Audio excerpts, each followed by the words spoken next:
Los Angeles Lakers rotation just underwent a seismic shift that nobody saw coming 3 months ago, and the implications of what's happening right now with one of our key defensive pieces could fundamentally alter the trajectory of this championship-caliber season. Welcome back to Lakers News Fan Report, your most trusted destination for breaking news, exclusive analysis, and comprehensive coverage of everything happening with our beloved Los Angeles Lakers. I'm bringing you critical information today about a roster situation that's been developing quietly over the past few weeks, a situation involving a player who was supposed to be a cornerstone of our defensive identity this season, and insights into potential strategic moves that could reshape our entire front court rotation. Make absolutely sure you hit that subscribe button and turn on notifications right now, because what I'm about to reveal has massive implications for how we approach the rest of this season and our championship aspirations. Something unexpected is unfolding at the Lakers practice facility in El Segundo, and every single Lakers fan needs to understand the complete context before we dive into the explosive details about a specific player whose future with the purple and gold has become increasingly uncertain. When training camp opened back in October, there was genuine optimism throughout the organization about the roster construction and the pieces we had assembled around LeBron James and Anthony Davis.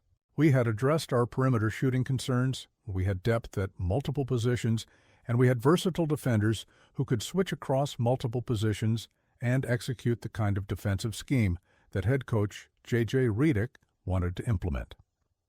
One player in particular was generating significant buzz during the preseason and early training camp sessions. After dealing with injury concerns that had limited his availability in previous seasons, this player entered camp completely healthy for the first time in what felt like forever. The coaching staff was excited about what he could bring to the rotation. His defensive versatility was viewed as critical to our success against elite offensive teams, and there was legitimate belief that he could carve out a significant role for himself in J.J. Redick's rotation. Redick himself praised this player's defensive performance during the preseason, going out of his way to highlight his impact on that end of the floor and suggesting he would be a key rotation piece throughout the season.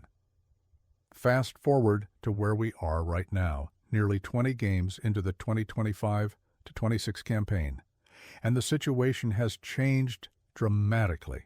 The Lakers are sitting at 14 wins and 4 losses, good for second place in the Western Conference, which is an absolutely phenomenal start that has exceeded many people's expectations. LeBron and AD are both playing at elite levels.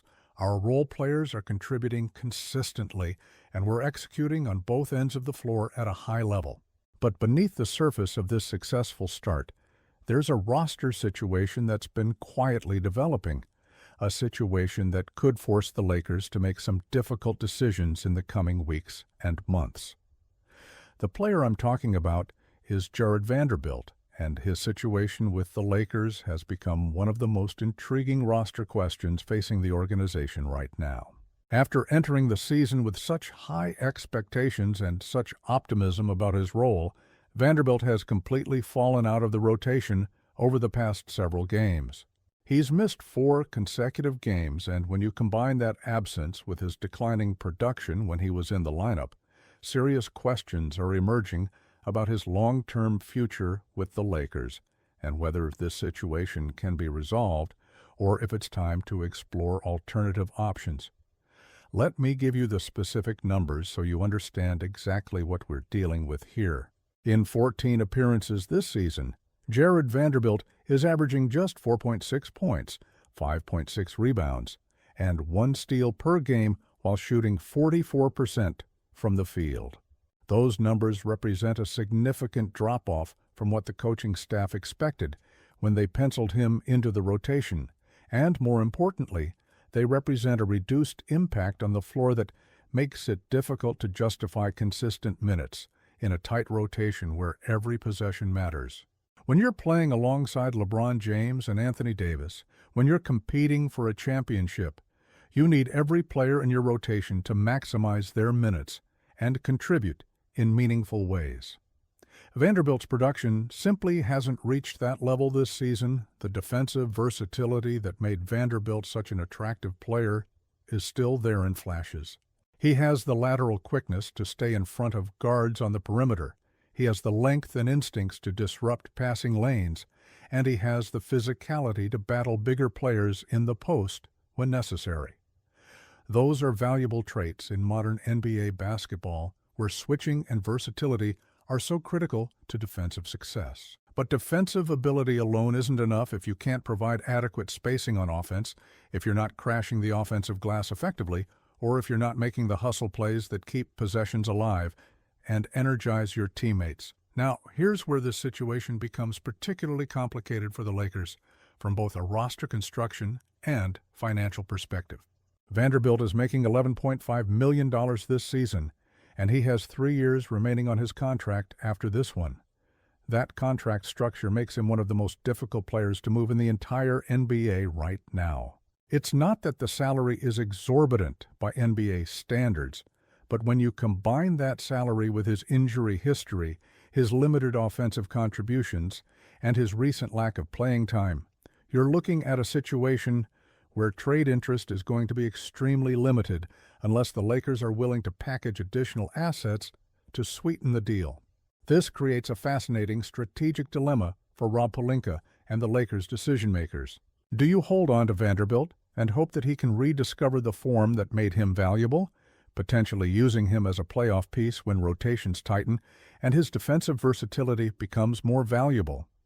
Or do you proactively explore trade scenarios now while you have flexibility, using this moment to address other roster needs and potentially upgrade at positions where you have concerns?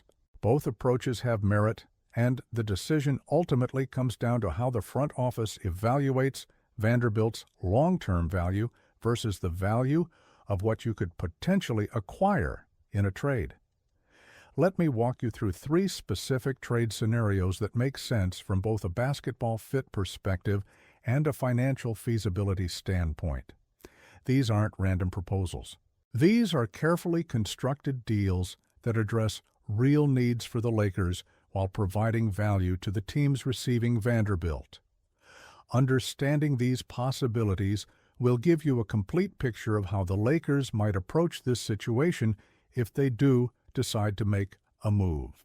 The first scenario involves the Orlando Magic, a team that's been building something special in the Eastern Conference with their young core, but could use additional depth and versatility on the defensive end.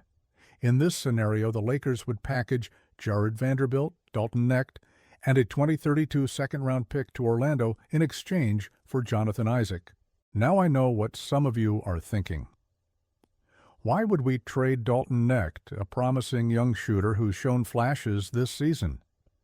The answer is that sometimes you have to give up good young players to acquire proven veterans who fit specific needs, and Jonathan Isaac represents exactly the kind of defensive presence the Lakers desperately need. Isaac's career average of 1.3 blocks per game tells only part of the story. He's a 7-footer with exceptional mobility, elite shot-blocking instincts, and the ability to protect the rim without fouling. When you play next to Anthony Davis, having another elite rim protector who can rotate and provide help defense is incredibly valuable. Isaac also has the length to bother shooters on the perimeter and the basketball IQ to execute complex defensive schemes. For a Lakers team that wants to be elite defensively in the playoffs, adding someone like Isaac could be transformative. From Orlando's perspective, they'd be getting Vanderbilt as a potential defensive rotation piece who could help their bench units. More importantly, they'd be acquiring Dalton Knecht, a young shooter with upside who could develop into a valuable rotation player, plus a future second-round pick that gives them additional draft capital. For a team like Orlando that's still in their competitive window's early stages, accumulating young talent and draft picks makes sense, even if it means moving a veteran like Isaac, who's had injury concerns of his own. The second scenario involves the Indiana Pacers, and this one is particularly intriguing from a Lakers perspective because of the player we'd be targeting. The Lakers would send Jared Vanderbilt, Dalton Knecht, and that same 2032 second-round pick to Indiana in exchange for Obi Toppin. Now, this trade might be the most challenging to execute because Toppin has established himself as a legitimate rotation piece for the Pacers. But considering Indiana's current position and their need to make adjustments, they might be willing to listen to offers. Obi Toppin is exactly the kind of modern power forward who thrives in today's NBA. He's averaging 14 points and 6.7 rebounds this season while shooting 41.7% from the field. His three-point shooting has regressed this year to just 17.6%, but we've seen enough from his previous seasons to know he can be a reliable shooter from deep when he's in the right system and getting good looks. What makes Toppin so appealing for the Lakers is his elite athleticism as a rim runner, his ability to finish above the rim in transition, and his developing defensive versatility that allows him to guard multiple positions. Imagine Toppin running the floor with LeBron James, catching lobs from AD on pick-and-roll actions, and spacing the floor when he gets his three-point shot right. That's the kind of dynamic, athletic forward who could provide a completely different dimension to our offense. He'd give us another legitimate scoring threat who can create his own shot occasionally while also thriving in a complementary role alongside our stars. The fit makes tremendous sense basketball-wise, and while Indiana might be reluctant to move him, the package of Vanderbilt's defensive versatility, Necht's shooting potential, and the draft pick might be enough to get them to consider it seriously. The third scenario involves bringing back a familiar face, and this one will resonate with Lakers fans who remember the impact this player had during his time in Los Angeles. The Lakers would send Jared Vanderbilt, Dalton Knecht, Adutiro, and a 2032 second-round pick to the Sacramento Kings in exchange for Malik Monk. Yes, Malik Monk, who was such a spark plug for us before he left for Sacramento. Bringing Monk back would be a homecoming that addresses one of our biggest needs: consistent perimeter shooting and secondary playmaking. Monk is currently averaging 12.7 points, 1.7 rebounds, and 1.9 assists per game, while shooting 44.9% from the field and an impressive 41.6% from three-point range. Those shooting percentages are exactly what the Lakers need to complement LeBron and AD. Monk can create his own shot, he can playmake for others when needed, and most importantly, he can provide instant offense off the bench or in starting lineups, depending on matchups. His ability to score in bunches and hit timely three-pointers would be invaluable in playoff situations where offensive droughts can derail entire series. Sacramento is reportedly open to significant roster changes right now, with only Nick Clifford and Keegan Murray considered untouchable in trade discussions. That level of openness creates an opportunity for the Lakers to make a competitive offer. For Sacramento, this deal would bring back multiple young pieces in Knecht and Thiero, both of whom have developmental upside, plus Vanderbilt's defensive versatility and a future draft pick. If the Kings are truly looking to reshape their roster and build for the future, that package of assets might be appealing, even though they'd be losing Monk's immediate production. Now, let's address the elephant in the room, the fundamental question that every Lakers fan needs to consider. Should the Lakers actually trade Jared Vanderbilt right now? This isn't a simple yes or no answer, and it requires understanding multiple factors that go beyond just his recent performance. At $11.5 million with 3 years remaining on his contract, Vanderbilt represents one of the toughest contracts to move in the entire league. His injury history raises red flags for potential trade partners. His limited offensive game makes him less attractive than other similarly priced players, and his recent absence from the rotation suggests that even his current team isn't confident in his immediate value. But here's the critical context that complicates any decision to move him. The Lakers are 14-4, sitting second in the Western Conference, and playing some of their best basketball in years. LeBron and AD are both healthy and productive. Our role players are contributing, and the team chemistry seems strong. When you have that kind of success, when you have that kind of momentum, Making roster moves just for the sake of making moves can be incredibly risky.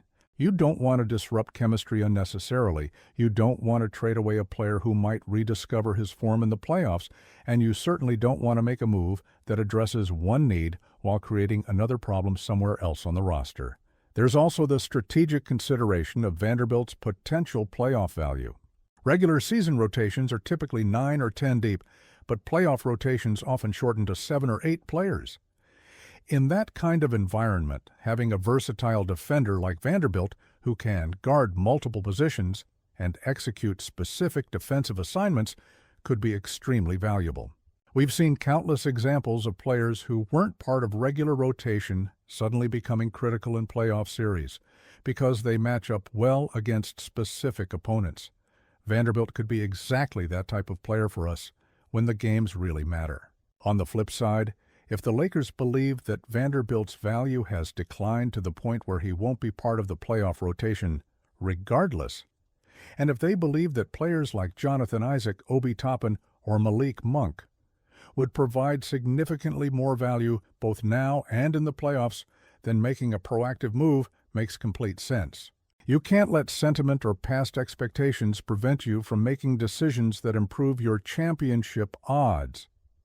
If the evaluation says that moving Vanderbilt now, even if it means including additional assets like Nanect, results in a better team for the playoff push, then you have to seriously consider making that move. I'm genuinely optimistic about the Lakers' position right now, regardless of what happens with Vanderbilt. We're winning games at a high level, our stars are playing elite basketball, and we have the kind of momentum that championship teams build throughout the regular season. Whether Vanderbilt remains on the roster and finds a way to contribute, or whether he's moved in a deal that upgrades our roster in other areas, I trust that Rob Pelinka and the front office will make the decision that gives us the best chance to compete for a championship. That's ultimately what matters most. Would you rather have Jonathan Isaac's defensive presence, Obi Toppin's athleticism and upside, or Malik Monk's shooting and playmaking? Drop your thoughts in the comments below because I genuinely want to know how the Lakers faithful are viewing this situation. The bottom line is that the Lakers are in an excellent position right now, sitting second in the West with a roster that's clicking on multiple levels. The Vanderbilt situation is a complication, not a crisis. It's an opportunity to potentially improve the roster if the right deal presents itself, but it's not something that requires immediate action if the right deal isn't there. I trust that our front office understands the urgency of our championship window, understands the value of maintaining chemistry and momentum, and will make the decision that gives us the best chance to hang banner 18. If you want to stay on top of every development regarding the Lakers roster, every trade possibility, and every strategic decision that impacts our championship chase, you absolutely must be subscribed to Lakers News Fan Report. I'll be bringing you breaking news the moment it happens, detailed analysis of every roster move, and insider perspectives on how these decisions affect our title hopes. Hit that like button right now, share this with every Lakers fan you know, and make sure those notifications are turned on so you never miss an update. I'll be back with more exclusive coverage and comprehensive analysis of everything happening with our Los Angeles Lakers. Let's go get that championship, Lakers Nation.